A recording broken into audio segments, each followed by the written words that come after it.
And it's been a global conversation since it first happened Saturday morning right here in North Texas. Hostages, including the rabbi, taken during a Shabbat service at the Congregation Beth Israel in Colleyville. They are safe. That suspect is dead. Our Chris Sadeghi joins us live from Colleyville. And Chris, we're waiting for the latest from the investigation, but we do have some new information today.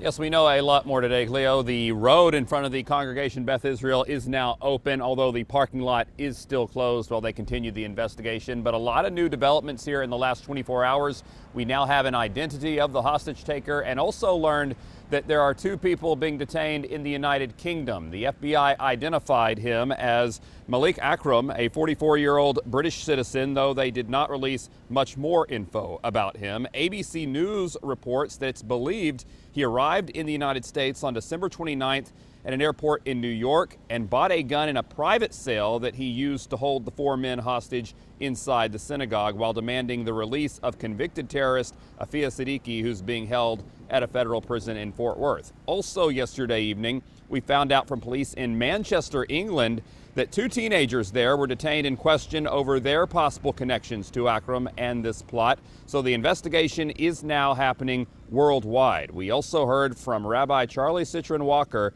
in the form of a statement released last night. In it, he said that Akram became increasingly belligerent and threatening in the final moments of the standoff and gave credit to multiple security courses that he's taken through several different agencies and encouraged all religious congregations, groups, and schools to do the same. He said without that training, he and the other hostages would not have been prepared to handle that situation when it presented itself and escape when they had the opportunity. We spoke to a criminal justice lecturer at Sam Houston State University who talked about how everyone should have some kind of plan if they find themselves in a situation like this one. I'm not telling people to be paranoid, but I think you should be prepared. Prepare yourself mentally, prepare yourself physically, do some things, have a communication network, be ready to send out that health message, make a communication plan for your family. I even have one for my family. And not only that, the rabbi also said in an interview this morning that he actually threw a chair at Akram before he and the other hostages made a break for the door. We still do not know exactly how Akram died.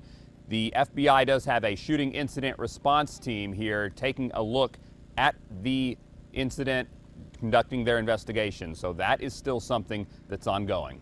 Cleo, back to you. Chris, thank you. I know you've been covering this all weekend. Now, we've shown you some of that exclusive video of the hostages escaping the synagogue, but you can watch the full uncut video on our homepage, WFAA.com. That's also where we'll be updating this story with new details.